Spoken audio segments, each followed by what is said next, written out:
that created the rare book collection itself.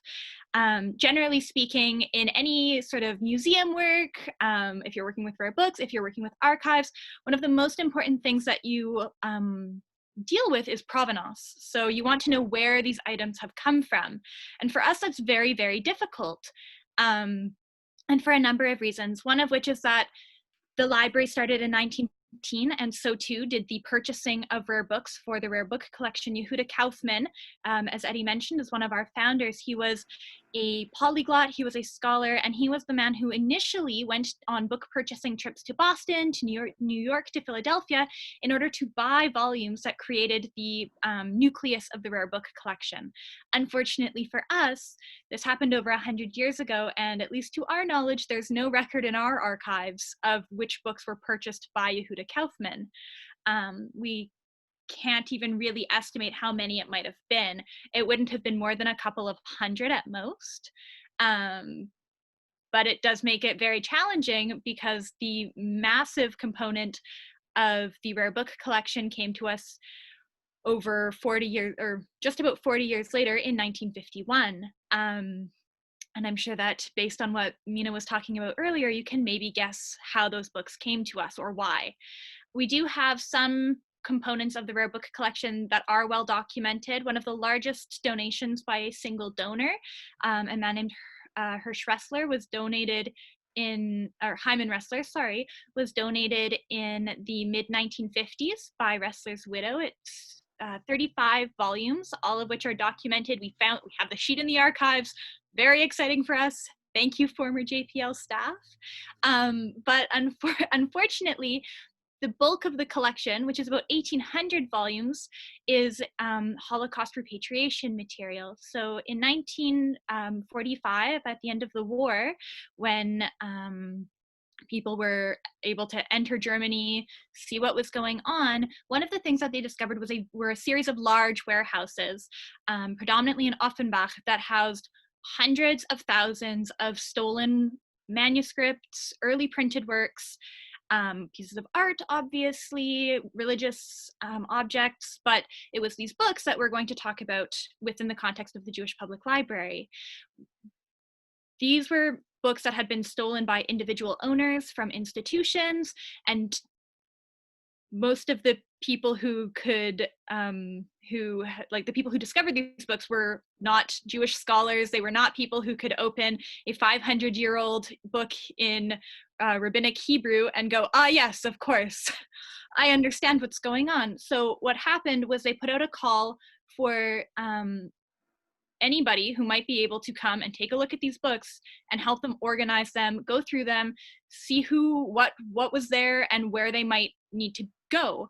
Now there was a Jewish librarian in the United States Armed Forces, in the United States military, who heard the call.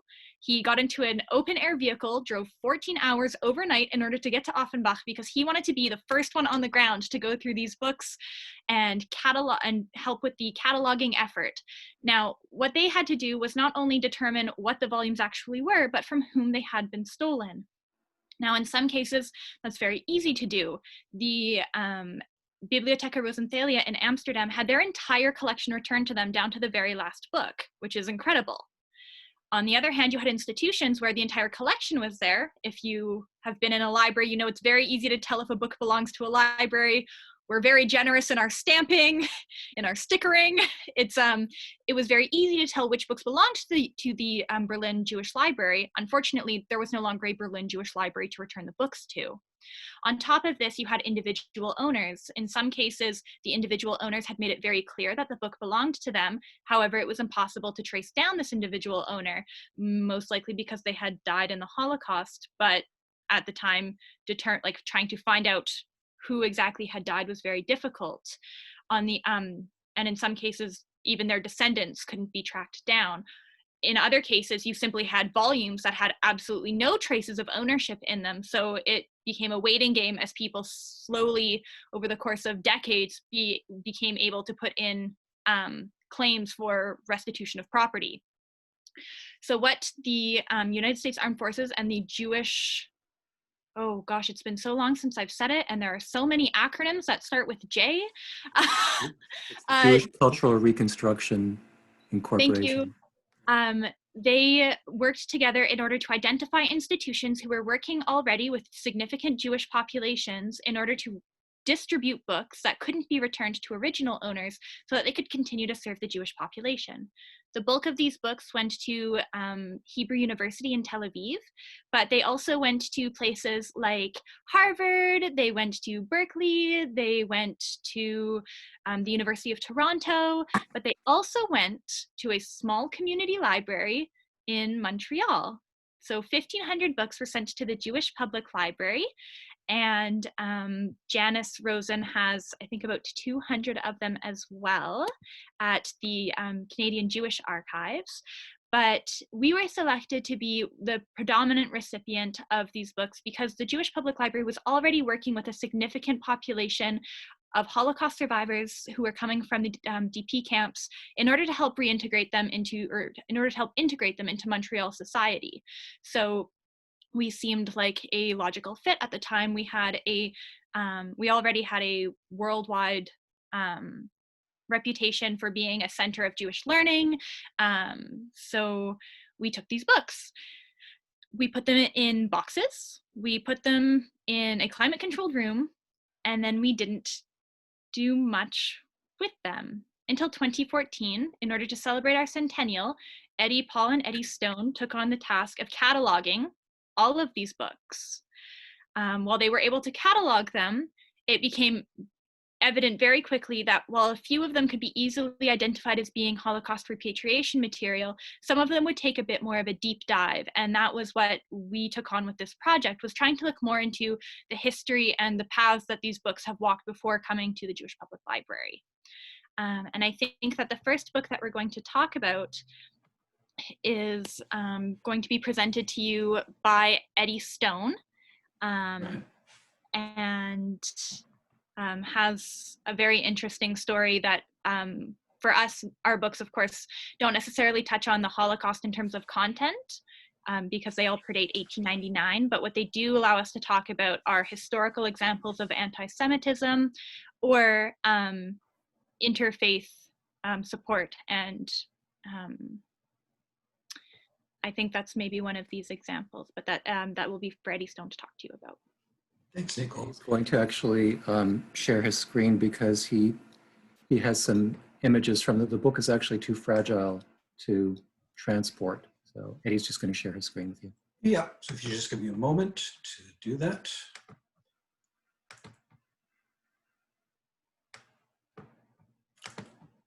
Hopefully you'll be able to see that. Okay, can everybody see that on the screen right now? Hopefully. Okay, this is the oldest Mahzor in our library's collection. It's the Mahzor B'nai Roma, or Roman Rite, published in Venice in 1526. You can tell it's not in great shape, and frankly, you might have noticed that it's sort of falling apart. It also would have been pretty clumsy to carry around because of its size, which is roughly about the size of 5 decks of playing cards stacked together. But we're actually presenting it here more because of the story behind it. It's one of the first books produced by the famous Christian printer, Daniel Bomberg. And his story provides an early example of how Jews and Christians began interacting in the printing world and the impact of those relationships within and outside the books that resulted. The invention of Gutenberg's press led to questions as to which texts were worth preserving and disseminating in the new medium, and to which ones might be seen as otherwise. Some were discoveries or rediscoveries of classical manuscripts like biblical texts and rabbinical texts, Jewish ones. Many Christian Hebraists, or academics and clerics, whose interests in Jews and Judaism could be seen on the spectrum of malign or benign, they also wanted access to those texts in print. And similarly, rabbis and Jewish scholars also had differing views about whether Jews should play any role as authors, printers, or even readers in this new technology that disrupted a long tradition in Judaism of passing on knowledge by word of mouth. These issues informed the environment in which Bomberg opened up his press and led Venice to become the center of Jewish printing for much of the 16th century, but also led to its eventual demise. Now, Bomberg was born into a wealthy Antwerp merchant family. His father apparently opened a press there, and that's supposedly how Daniel learned something of typography and printing. When he first traveled to Venice in the early 1500s, he was basically following up and keeping in touch with some business contacts that already existed there for the family, and looking for new businesses to invest in as well. Now, at the time, Venice was an independent republic that was also a center of commercial and cultural exchange, whose civil authorities kept the Catholic Church more or less at arm's length, unlike in Rome or in other Italian regions. Though the church sporadically encouraged efforts to try to censor books, the Venetian printing industry still grew and grew in the 30 years or so before Bomberg arrived there. And because of that, many of the presses that had opened up ended up closing fairly quickly. Highly competitive and fairly expensive environment in which to work in. So Bomberg was either smart or lucky enough to contact a former Jew who had converted and become an Augustine monk by the name of Felice de Prato, who rekindled his interest in book printing. There's no hard evidence that exists whether de Prato was interested in cultivating Bomberg as a possible printer of his own sermons that were fairly anti-Semitic, but what is certain is that de Prato had enough pull with the Venetian civil authorities to persuade them to grant Bomberg in 1515 an exclusive 10-year license to print Hebrew books. That made him Venice's first printer of Hebrew books, and as well the first non-Jewish printer of them. Bomberg, on the other hand, simply probably wanted to make a small but steady profit, catering to the Jews who had been expelled from Spain and Portugal in the wake of the Spanish Inquisition, as well as the Jews who were emigrating to Italy from Germany and France.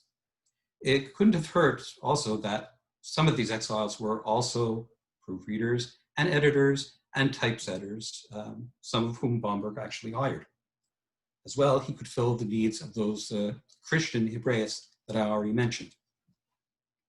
Bomberg started off with small runs of smaller works, but he eventually printed the first complete edition of the Babylonian Talmud between 1520 and 1523. The layout is, which is still the standard up until today. Its massive success also allowed him to print various specialized works like the Masordine Roma. And he also was able to lease out his press to smaller firms that were operating in the city at the time. But his success also led to unwanted attention and consequences. For one thing, Bomberg's monopoly expired, and other Christian printers also began printing Jewish books as well. The church's concerns about the spread of print and printed ideas led them to successfully pressure the civil authorities to enact and more strongly enforce censorship laws against books, Jewish ones included. And that culminated in the banning and burning of Talmuds and Jewish books in the city, and later for much of the later 16th century. And Hebrew printing was banned altogether in Venice until 1563. And the printing industry there never really regained its former prominence.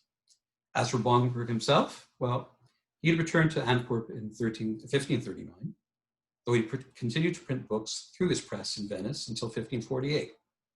Overall, he ended up printing about 230 titles, which sold throughout Europe and even as far away as Egypt, Africa, and India. But I would suggest that his main legacy would be more or less a, shall we say, developing a pattern of complicated Jewish-Christian relations. I think that, Ed, you're going to be presenting the next book? Yep. Thank you. When we were trying to thrash around a kind of unifying principle and theme for this workshop, we came up with the words relations, resistance, and resilience, all of which point to various levels of complexity in the continuing project that really defines Jewish-Christian relations in Europe. The book that I'm going to be speaking about in a moment, I was trying to think of a unifying principle that would somehow pull this book into the context of this workshop. And of course, as is often the case with me, I came up with something very tangentially related. I work best by association, and I was remembering, I remembered a story that I had read when we were doing another workshop on Moses Mendelssohn. And this was a story about the German poet Heinrich Heine. And trust me, this is relevant, even though we're jumping around chronological periods right now. Heinrich Heine was pondering a career as a writer. And for any of you who've ever pondered careers in being a writer, you know you're flirting with danger. At the time, he was really faced with the decision of whether to study law or become a writer. But in order to be a success in Germany at that time, and to enter law school, one couldn't be Jewish. The Prussian government had instituted very harsh laws against Jews entering law school. And his father told him, this writing thing's not going to work out. And if it doesn't, you need something to fall back on. Go and convert. We know what's in your heart. Go be a lawyer.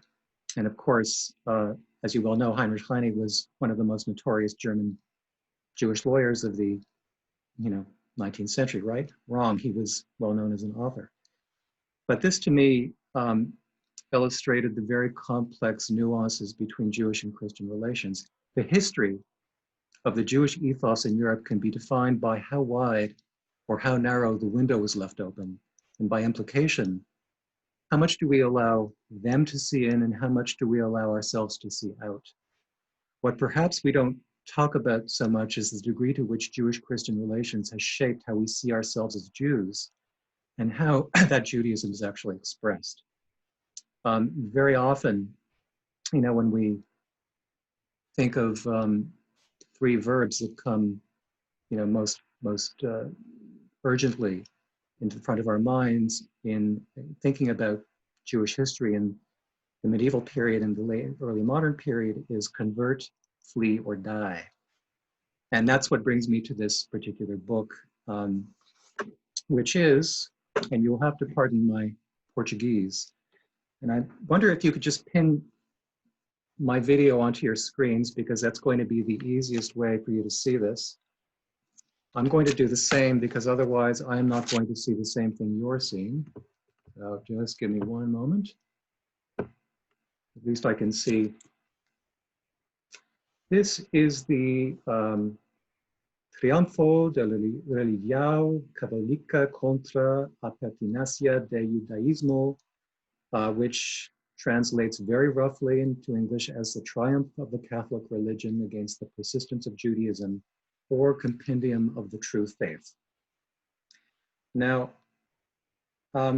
shortly before his death in 1254, Pope Innocent IV established the Inquisition, a phenomenon in history that lasted well over 500 years.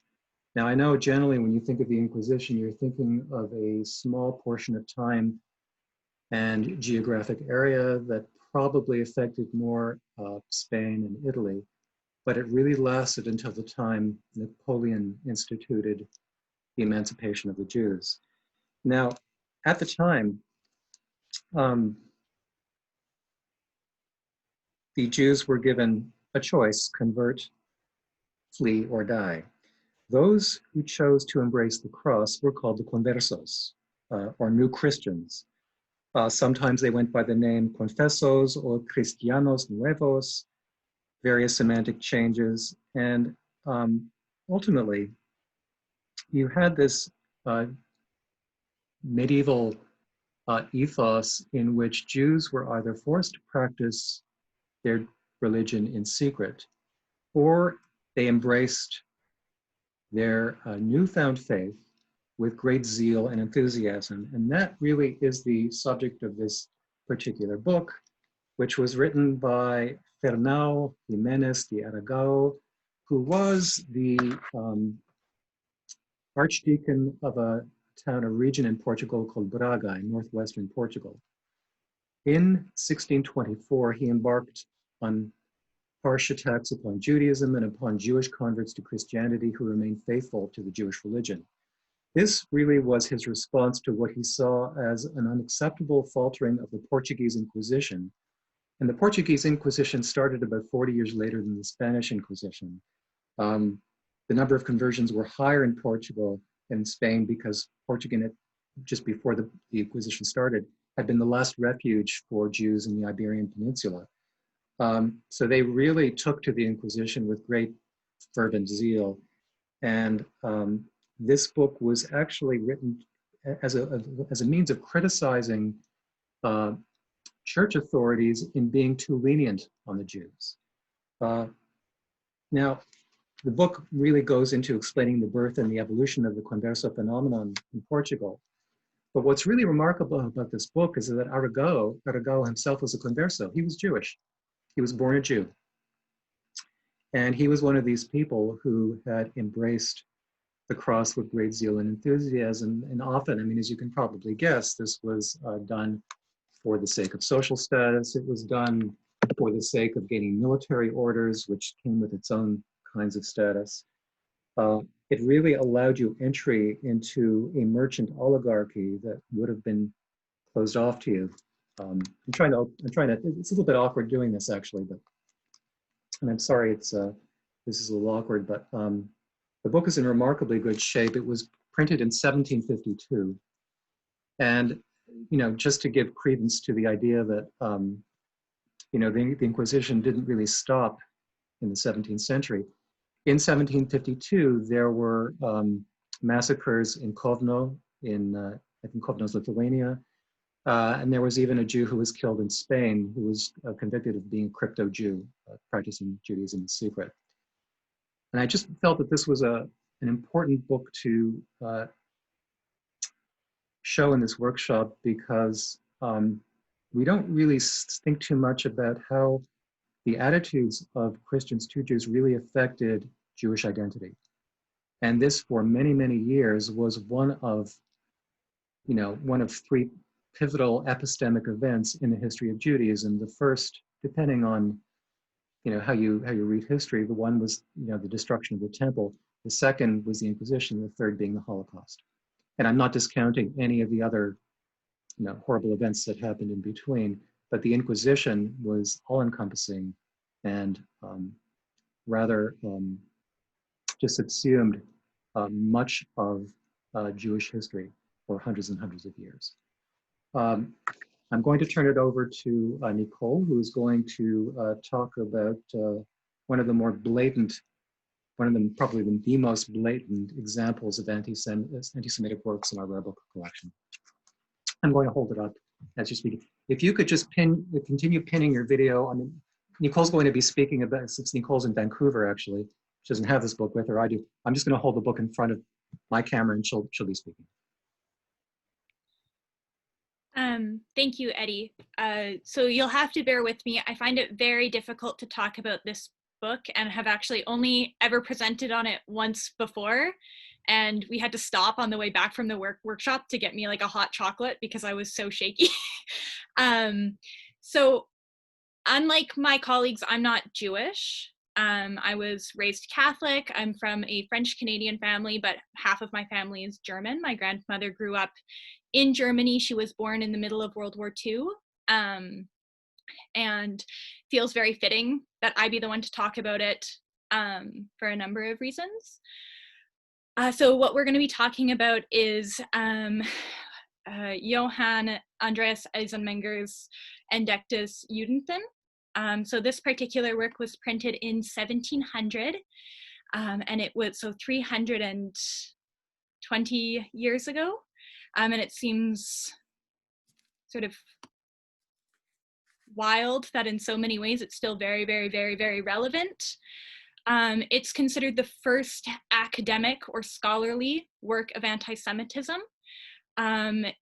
Eisenmenger is very well known for having studied Talmud for over 20 years with rabbis within the Jewish community, going so far as to establish friendships with rabbis like David ben Arya Leib, and who was at that point the head of the Ashkenazi community in Amsterdam. He studied with rabbis under the some say pretension, some say initially in earnest goal of converting to Judaism. It's sort of unclear. A lot of the stories about him have sort of this apocryphal nature where people have speculated a lot about how he went from studying Talmud for 20 years within the Jewish community to writing one of the most vile anti-Semitic works out there. The Entdecktes Judentum was the basis for works that would fuel Hitler's anti-Semitism through the 1930s and 1940s, the rhetoric that fueled the Holocaust. But what this book does is it, in a extremely literal and non-contextual way, parses the Talmud in order to criticize it. Now, the problem with how he's done it is that it is rigorously academic. So he doesn't bring in anything that you can't find in the Talmud or Talmudic writings. But what he does is he takes them out of context in order to make them sound significantly worse, or in order to change their intended meaning. So he's criticizing the Talmud by using the Talmud, which makes it very hard for people to sort of take down the charges that he's laying throughout the book. And it's extremely long. It was printed initially in 2 volumes because it was so large. And he printed it in Belgium. I'm sorry. I know he petitioned Emperor Leopold in Germany. Sorry. The petition was brought by the Jewish members of the House of Habsburg to the Emperor Leopold in order to have the book suppressed, and it was successfully repressed, which is pretty incredible. But it went on to cause massive problems because he continued to try to push against the suppression of his book, ultimately leading to his death, some say, in 1704. He is rumored to have died of apoplexy over the grief of having his work suppressed. I feel really bad for him. Poor, poor Eisenmenger. But part of the story about how how he shifted from studying Talmud in the heart of the Jewish community to writing this work is that he journeyed at one point to Amsterdam in order to study there, and was shocked by how openly the Jewish members of the Jewish community there criticized the Christian religion and Christians. It's one of the only places in Europe where anti-Christian polemics were being printed. So it's said that something happened to him there that caused the shift from potentially converting to Judaism to writing the works that would eventually be used in order to construct the Nazi rhetoric against them. The work itself is sort of especially shocking because he has established friendships with very well-known members of the Jewish community, going so far as to write introductions for books that were printed by Jewish authors. I think that, like, for me, what's sort of the best footnote to Eisenmenger's life is the fact that none of his works besides this one were ever printed after he passed. So not only was Entdecktes Judentum successfully suppressed in Germany when it was originally printed, but it skewered his entire career, and he wasn't able to have any of his work printed after that, which I think is kind of spectacular. Unfortunately, his work was initially printed, was disseminated, and though it was confiscated, volumes remained in circulation and ultimately were used for the as the basis for other academic or scholarly works of anti-Semitism, including works by Sir Richard Francis Burton, by Otto Brandner, who updated the volume in the 19th century, and by John Peter Stalin, who translated it into English in the mid-1700s. So it has a really unfortunate and unhappy legacy, and I'm still glad, though, that the Jewish Public Library has a copy in its rare book collection, and that we're able to bring it and talk about it, and use it in order to educate people about the long history of academic and scholarly anti-Semitism that I think is often ignored, because we tend to default to talking about the more obvious sort of violent forms of anti-Semitism that contribute to eventually the Holocaust.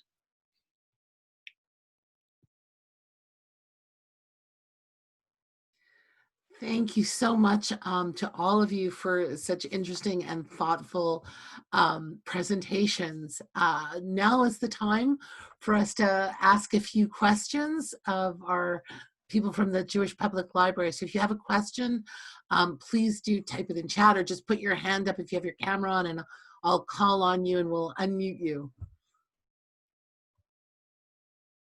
So I don't think your name is Faye, but the camera says Faye Schwartz. If someone could unmute, I assume Mr. Schwartz. 1 second, you're still muted. Now you're unmuted. Good evening, and thank you all very, very much. I am a former employee of the Jewish Public Library. I was there worked as a teenager and as a graduate from Sir George before I went back to library school.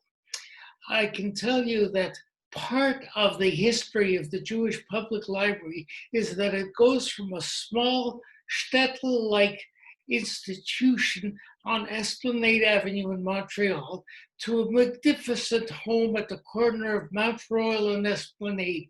It was 3 stories high. It was a closed stack building at the time, and it served the Jewish community in all languages that were part of that Jewish community, including Ladino at the time. I was there when the library, under the direction of David Rome, moved from Esplanade to the Carry, and from the Carry to its new home at Côte de Neige. So my history there is somewhat extensive, but I do remember moving boxes of rare material, and I'm glad they survived. Because I'll tell you the truth, when we moved, it was chaotic. So thank you all very much, all of you who worked on those materials.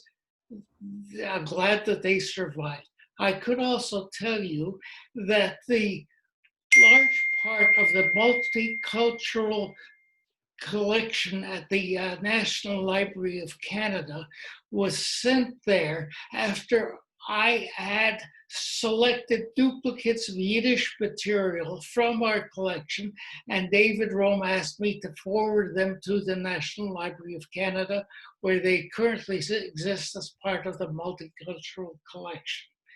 I hope that's still true because I left the library there in 1981. So let's hope things haven't changed all that much. But I hope that this information helps you fill in possibly some gaps of what happened between 1945 and when you guys started in the 2000s. Yeah. At heart, Mr. Schwartz, we're still a small shtetl library, just bigger. Thank you so much, Mr. Schwartz. Eddie, or whoever, if someone could unmute Hernan Tesler-Mabe, who has a question. There he is. Am I unmuted? You are unmuted. Hello, everyone. I just had a question for Nicole, actually. Well, I have a few questions, but I'll start with one and then see what happens. I was trying to figure out whether Eisenmenger's work is a complete anomaly, or if there were other similar works, other sort of polemic, anti-Semitic, anti-Jewish works published, and also the other one is this idea of how it fits into a comparison with Martin Luther's work, which obviously is rather aggressive in its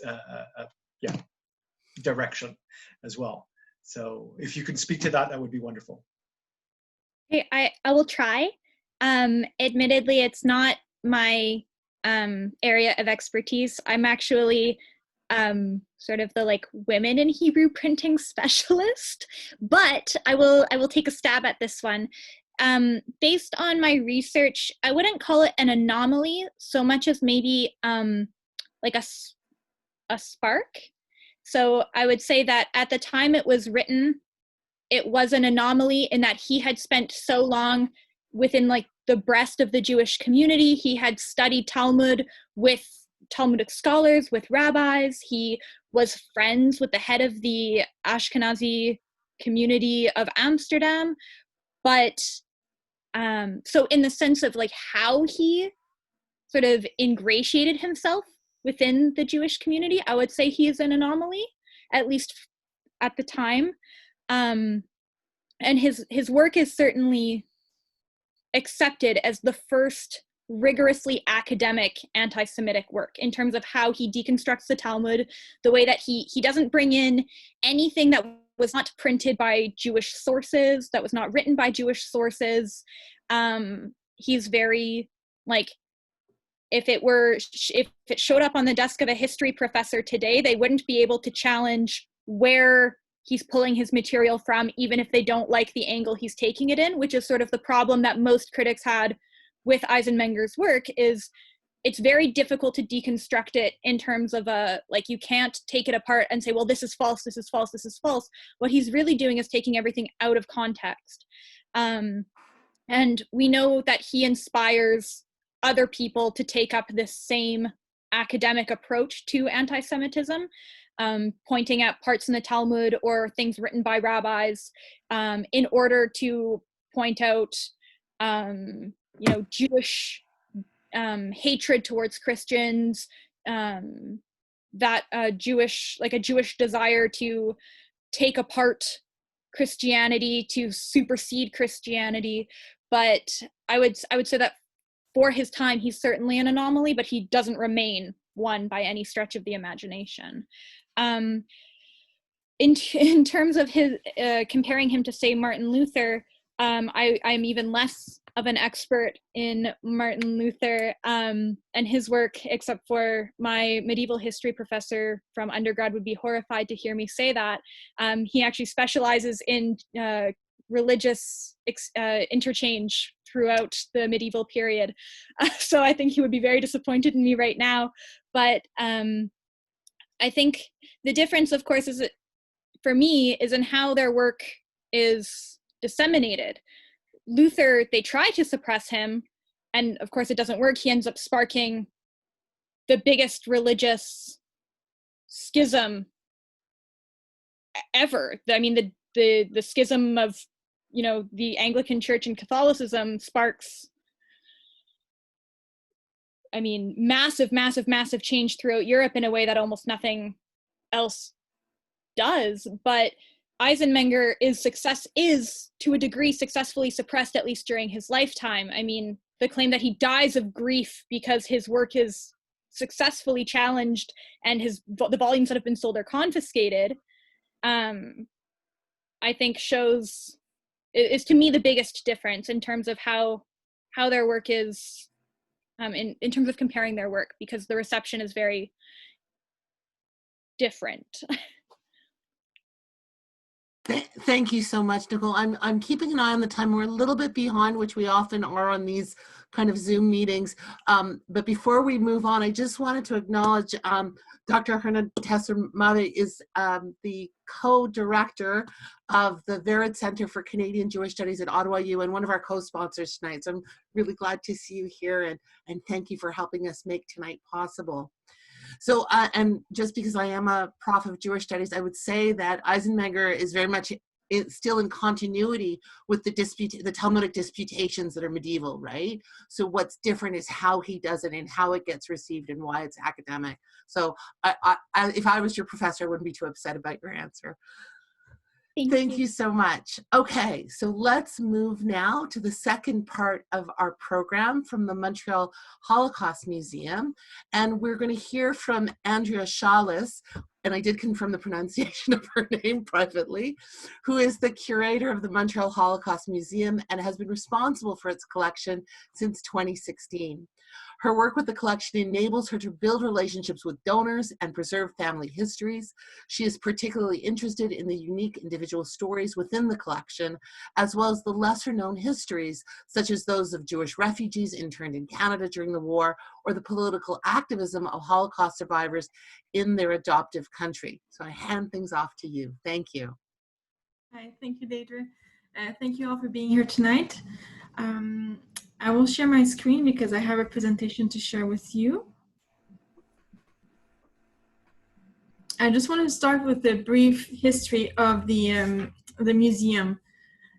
So the Holocaust Museum is Canada's first museum on the subject. It was established by Holocaust survivors who immigrated to Montreal after the war. Through active work and efforts, they were able to open the museum in 1979 and welcome their first visitors. The museum was expanded in 2003, and through its work and its growth, it changed its name, which was originally the Montreal Holocaust Memorial Center, to the Montreal Holocaust Museum in 2017. The museum holds the largest collection of Holocaust-related artifacts in the country. We have over 13,500 artifacts in the collection. Most of them are actually photographs and documents, and we also have several 3D objects. And since the 1990s, the museum is actively recording and collecting survivor testimonies. Up to now, we preserve over 850 testimonies. And both collections, the oral history collection and the artifact collections, are important components of the work that the museum does. Before delving into the artifacts I'm going to present tonight, I just want to do a brief little summary of the Holocaust itself. And this will also tie into the presentation that the Jewish Public Library just did on their books, because there are many connections in many ways, and you'll see throughout my presentation. So the Holocaust, the way we define it at the museum, it is the systematic persecution of Jews in Europe and Northern Africa by the Nazis and their collaborator, and the mass murder of 6 million of them between 1933 and 1955. There are key moments that lead to the Holocaust, namely in 1933 when the Nazis gained power, up until the moment when in 1943 Jews engage in armed resistance. Armed resistance only happens in 1943 for specific historical reasons. It is when it became possible for them to organize and do armed resistance, but resistance occurred really early on. Ever since the regime was in place, different forms of resistance took place by Jews and non-Jews alike. And the collection really is a reflection of that, of the fact that there is what is called a spiritual or moral resistance, and that resisting basically destruction, and not destruction of the people, but also of Jewish culture and history, is also an act of resistance. So survival is not only about surviving, it's also an act of resistance itself. And by doing so, people made sure also to preserve their culture and their history, because the Nazis not only tried to kill every Jew in Europe, They also tried to eliminate any traces of their existence. By small acts that people took, they were able to protect what was important to them. And despite their lives being at risk, they were basically, they really took care to protect elements of their history or their personal families that were really important to them. Now, I want to show key elements of the collection to really discuss how the protection and the preservation of Jewish culture during the Holocaust is an act of resistance, but also resilience. And the first object I want to show you is this HANUKKAH lamp. This lamp belonged to Sophia and Levi Van Dam, who lived in Leeds in the Netherlands. It's a brass lamp. The Van Dams were quite aged when the war started. They were born in around 1870, both of them. So they had a long life in the Netherlands before the war started. This is a lamp that probably saw many Hanukkah at their homes, many family gatherings, and with which they celebrated the holiday on numerous occasions. The Van Dams were to be deported from their home to the transit camp of Westerbork in the Netherlands in 1943, in September 1943. Just before they were deported, they entrusted several items from their household to their non-Jewish neighbors, the Bolts, and really gave them these pieces because they were friends, and they trusted them to care for these pieces in hopes that they could recover them when they came back after the war. After being deported from Westerbork, they were later deported to the Sobibor killing center, where they're presumed to have been killed at their arrival at the camp.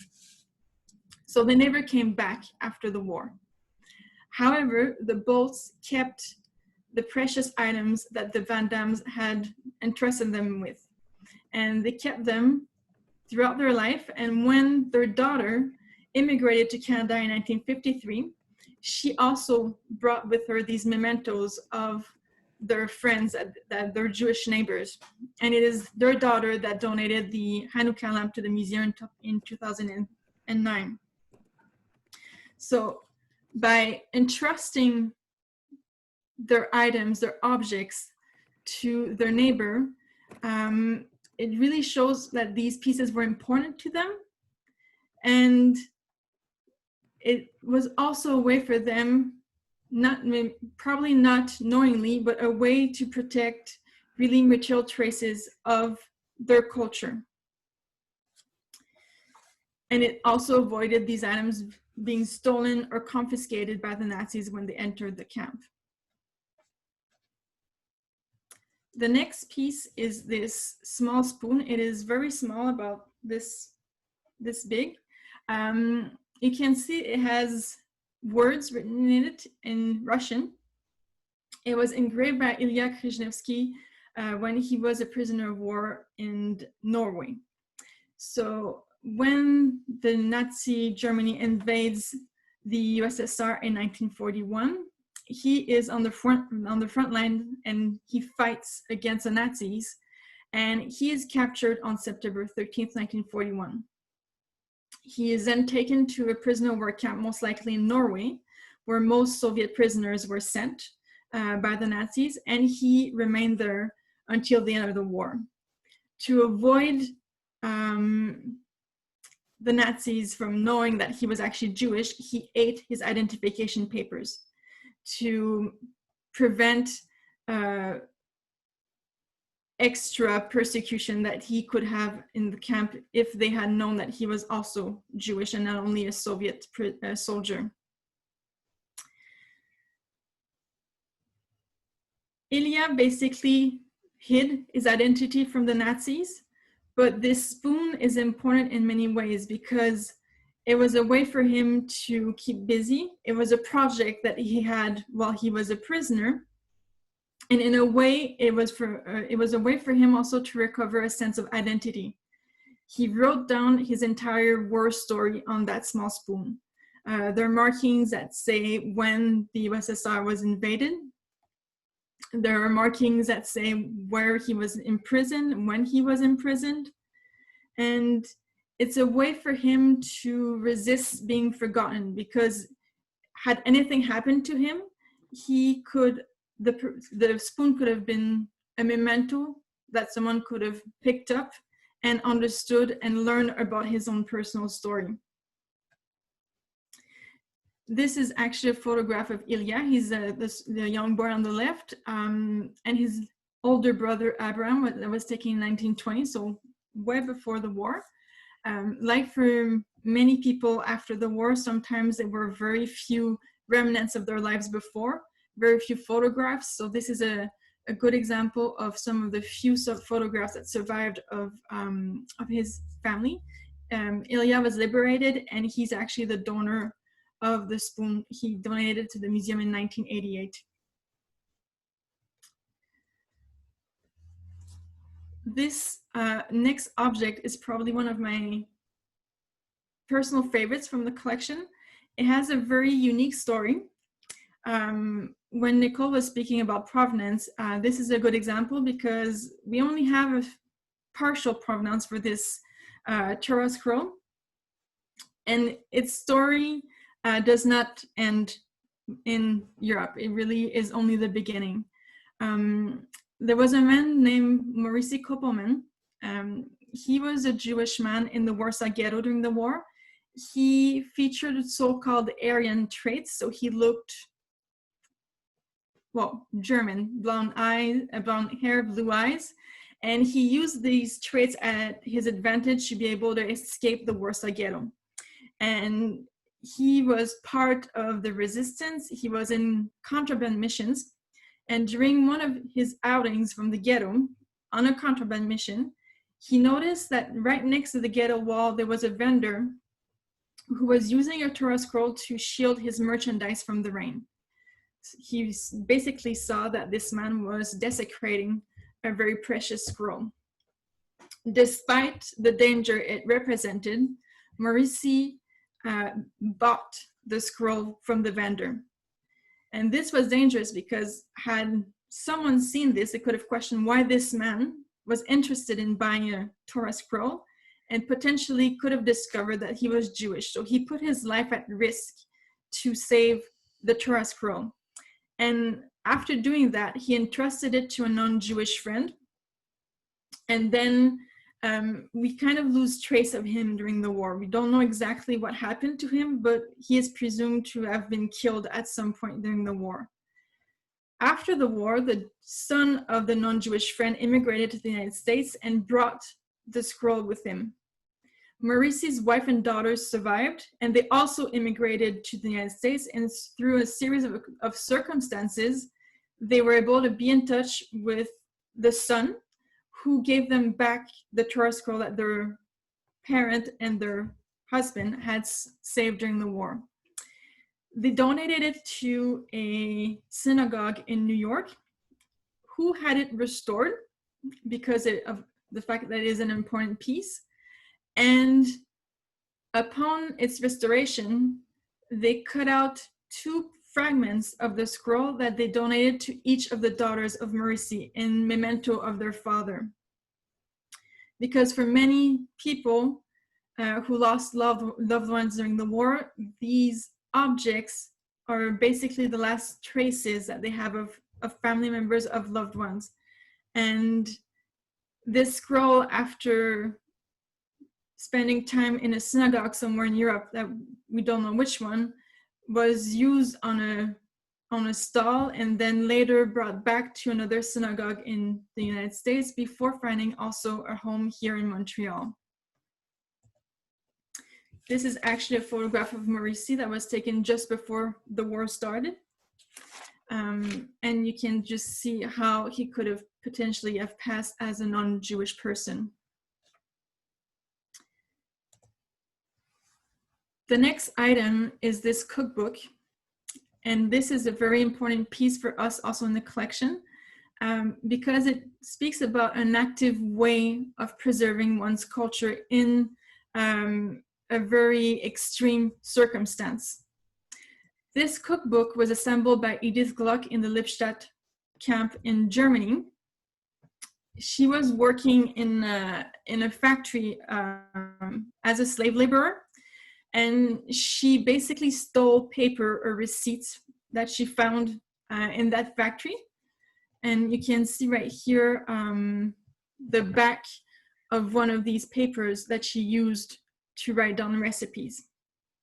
She wrote down recipes that she remembered from her home, and she also had her fellow inmates give her their own recipes that she would write down. There is over 200 recipes written in Hungarian in the booklet. And she hid it in a small little hole that she dug in their barrack to avoid the guards seeing it, because this was an illegal thing to do, and she could have been brutally punished if they were ever found with this cookbook. For Edith, it is clearly, and we know this from her daughter, it was important to preserve traces of her cultural heritage, and writing down recipes for her was a way to do that. It was also an act of creating something, and creating something, keeping your mind busy, is a way to help you also survive and keep hope and strength. And also, it's an act of solidarity between the inmates, of coming together to create something. And lastly, writing down these recipes basically helped Edith cope with the hunger. It gave them hope of dreaming about eating the foods that they were able to eat before the war, the foods of their childhood, the foods with their loved ones. And it gave them basically something to hope for, that they would be able to do it again. The last item is this spice box, of which we don't know anything, basically, other than that it was donated to the museum by the Jewish Cultural Reconstruction Incorporation. So we spoke about this institution before. It was established in 1947, and it is because of the efforts of organizations such as this one that some cultural properties found their way back home, because the act of preserving Jewish culture was not only during the Holocaust, but also after, really in an effort of restituting it. So the Nazis looted or stole millions of artwork and other pieces from Jewish homes, from institutions, from synagogues. And preserving one's culture is also about restoring it to its original owners. In the cases when original owners or their heirs could not be found, the JCR basically was entrusted with the task of finding permanent homes for these pieces. So you can actually see that the JCR tag still remains on the spice box. So all the items that were not books were usually tagged with a tag like that in the warehouse where they were kept until they would be sent to their future holders. The efforts to recover Jewish cultural property helped revive Jewish culture and ensure its vibrancy, because it helped bring back to life a culture that basically existed in secret for many years, and for which people could be severely punished for expressing it. And it also basically undoes the efforts that the Nazi went through to try to basically extinguish it. And the stories that I spoke about tonight, and the stories that the JPL spoke about tonight, really demonstrate that even the harder of circumstances, people will endeavor to protect and safeguard their culture and their history and all of its material traces as much as they can.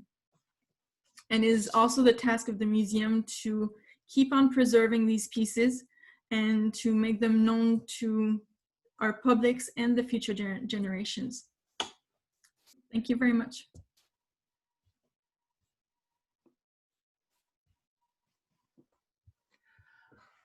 Thank you so much for such an interesting presentation. I personally, as someone who teaches about this, I appreciated that you moved between stories where we have some detail, that you had some gender there because I'm interested in that, but also that you ended on this moment of the things that we don't know and the things that we still need to research that we may never know.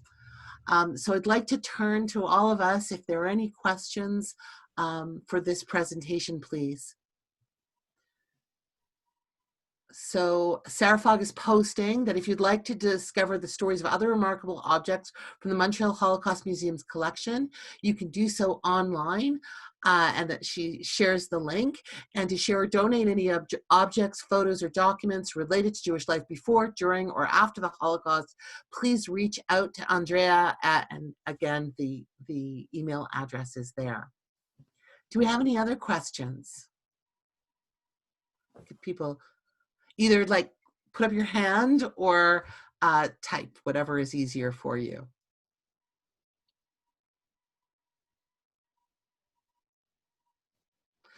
Hernan, if you could unmute. I'm unmuted. I'm sorry to ask another question, but I can't help. But I want to thank you very much, Andrea, for that. It's really interesting to see, obviously, the life and, I was going to say afterlife, but it's not. It's the second life or the third life that these objects have. But I have a sort of uncomfortable thing to bring up here. So just recently, I was looking through eBay and have found that there, every so often you find these artifacts, at auction and things like that. And I wonder if you could speak to whether, what the policy is in terms of acquiring things that might be obviously relevant, important, etc. when you don't really have the sort of the path, right? You don't know how they've gotten there, and frankly, who you're giving the money to acquire these objects, and whether there's a sort of a template in place for the acquisition of products or of objects like this. Well, it's actually a good question, and I would say there's no easy answer to that, because the reality is that, unfortunately, for items that are related to the Holocaust or even the Nazis, there is somewhat of a demand for that. And when there's a demand, you also see a lot of fakes in circulation. And if the provenance, if the backstory is foggy, if you don't know who the vendor is, how they acquired it, where they found it, if there's no background story, I would recommend not purchasing it, because you basically don't know what you're buying. And for us at the museum, we work with mostly families of survivors or the survivors themselves. And they're not interested in, the museum does not purchase items. It's not in our policy to do that. And the people we work with are not interested in selling their items to the museum. They're interested in having their family stories, their own history preserved and made known to the public, basically. We do have sometimes calls from people who bought items on eBay saying that they have a certificate of proof saying that this is an authentic piece, but there's no way to us to actually know that for sure. There's no way for us to research that properly. So we will generally refuse these offers, because ethically speaking, in terms of methodology, there's nothing for us to work with. And it's something to have an item in the collection, like the spice box, that you don't have the full story, but it comes from an authentic source that is honest and that you can trust. It is another to have something that is offered to you that comes from someone that bought it off the internet and doesn't know anything about it. So we try to avoid that, and also, well, I believe it's also in our job to educate people about safe practices regarding that. I mean, to my knowledge, there's no laws that in Canada forbids that. There are, for example, no laws in Canada that forbid the selling of Nazi memorabilia, even if ethically it is problematic. In Europe, several countries have laws against it, but there is no such law in Canada. So then it becomes a bit more difficult for policies or for the government to act, because there's nothing that there's no like ground basis for that, basically. Thank you so much. Nicole, do you have another comment or question? I have a question for Andrea. So just building sort of, I guess, on Hernan's question, it made me think of this. And I'm sure you're aware, but maybe at the end of October, there was a sort of personally kept Dutch museum that had a number of its items, like they were broken into and had a number of items stolen. And it was specifically like Nazi related memorabilia. In terms of the work that you're doing and this sort of obsession, I guess, that a lot of collectors have with these rare pieces of Nazi memorabilia or Holocaust related objects, you know, if you're seeing items like this on eBay, or are there ever concern, like, do you have, I mean, I'm sure that you guys aren't, I mean, I happen to know your building has lots of good security, but do you have concerns like that as we start to see sort of the political climate change in terms of the ways in which the lengths people will go to acquire objects like those that you preserve? Well, I wouldn't say that we're concerned for now. I think with regards to what's happening in Europe right now, the climate is not quite the same here. And really just in terms of the museum itself, the museum, like the way we see our work, it's about basically speaking about the lives of those who suffered from the Nazis. So even in the exhibit, we make a point of presenting really mostly, like foremost, the stories of the Jews.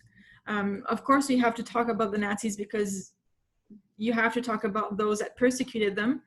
But since most of the objects that the Jews had were stolen by the Nazis, looted, destroyed, or name it, they're gone, and a very few people were able to recover anything or even bring them with them to Canada. What they were able to keep or save or protect are usually small pieces, small items. Whereas we know the Nazis will leave behind more larger items because they had a sense of displaying power and strength. So in the museum, when we present in the exhibit Nazi items, we try to put them on the same scale as the Jewish items. So they're smaller pieces. They're not large pieces. They're pieces, honestly, that there are a lot of in different museums. It's not something that's very specific. It's not like the Jewish Museum in New York, which has, I think, Himmler's helmet, and they do display it as that. So this would be more of a target. And for the pieces that are not on display, they're preserved in our storage facility, which is at a confidential location that we do not disclose. So this adds also a layer of security to the collection, whether it's the Nazi items or the Jewish items themselves. Thank you so much, everyone. I'm just aware of the time that it's a late night in the winter on a weeknight. And so as we wrap up, Eddie Paul has a few last things to say, and I'd also like to say something as we close. Eddie? I wanted to, first of all, thank everybody for being in this space this evening. This is, as Deirdre said, this is the first time we've collaborated with our colleagues at the Montreal Holocaust Museum and Carleton University and CHES. We have a few more collaborations down the pipeline with University of Toronto and McGill, doing sort of joint rare book workshops. Normally we do 6, between the 3 of us, we do 6 books in an hour. I can see how we could spend an entire hour just doing one book. I just want to add one thing before we wrap up. One of the things we didn't talk about is how Jewish printing probably wouldn't have happened without Christians. Mm-hmm. Christian intervention was absolutely essential in the development of Hebrew printing, and through Nicole's research, through Eddie's research, many of the books that we present in our workshops really focus on the absolute essential role Christians had in the development of Hebrew printing, mostly because Jews were not granted licenses to print, because those licenses were by and large granted by papal authorities, church authorities, royal authorities. But that being said, Christians had to learn Hebrew, they had to learn how to set type in Hebrew. And of course, there was a very strong Christian Hebraist movement in the 18th and 19th centuries. So there was a lot of cross-fertilization. I just didn't want you to leave with the impression that, resilience, resistance, and, sort of outweigh relations, because the relations aspect of that really is of paramount importance. We wanted to make sure didn't want this hour and a half to be a downer. As I said, the relationships between Jews and Christians have been complex. They've been nuanced. But I just wanted you to be aware of the fact, and this is something that we make very clear in the workshops that we offer throughout the year, just by ourselves. Thank you. Thank you so much, Eddie. I just want to take an opportunity before I thank everyone and say goodnight to just let you all know that we do have another event tomorrow night, which is a lecture by Dr. Dara Goldberg, Making Present the Past, the MS St. Louis Apology and the Canadian Jury's Pursuit of Refugee Justice. That's tomorrow night at 7:30, and we're asking people to register in advance, and I've posted the email address where that can happen, or you can always reach out to me too. We're trying to get those registrations before noon tomorrow. I'd also note that Giving Tuesday is December 1st, and if you value the program that we've had tonight, I encourage you not only to donate to the Zelikovitz Centre and to CHES, which are my babies, but also to the Jewish Public Library and the Montreal Holocaust Museum, which I'm sure are also having campaigns as well at this time. All of our institutions are struggling, as our community is struggling as well, and so your support, if you can, is most appreciated. Finally, I just want to thank everyone who participated tonight, our panelists for their thoughtful presentations. You've given us much to reflect upon, and I'm so appreciative of this kind of window into thinking about the history of anti-Judaism and anti-Semitism and the Holocaust, its memory, and how we can continue to learn from it. Thank you all to our guests tonight for sharing this evening with us. We hope to see you again at future programs. I'm always impressed by people who find the energy to come out on a weeknight to come learn. So thank you all. It's been a pleasure. Good night. Thank you. Thank you. Good night. Susan, I know that you wanted to know who I had invited somebody who hadn't registered. It ended up only being one person. So my sister attended. So that's we always try to keep track of these things just for security reasons. Unfortunately, a lot of these academic and community programs have been Zoom bombed. So at the university, we have registrations for everything. Oh, of course. My sister has a 6-month-old, and she was kind of like, I don't know. I was like, I'll send you the link. Bless family who make efforts to be with us. It was very nice. So it was just one person, Susan. Thank you all. Thank you. Thank you. Thank It you. was excellent. Thank you. It was wonderful. Now can we do 12 more presentations together? Yeah, we have to talk, Deirdre. We have plans. Plans. I'll be in touch. I'll be back in touch. With pleasure. Have a good evening, everyone, and hopefully I'll see a lot of you tomorrow night. Bye. Good night.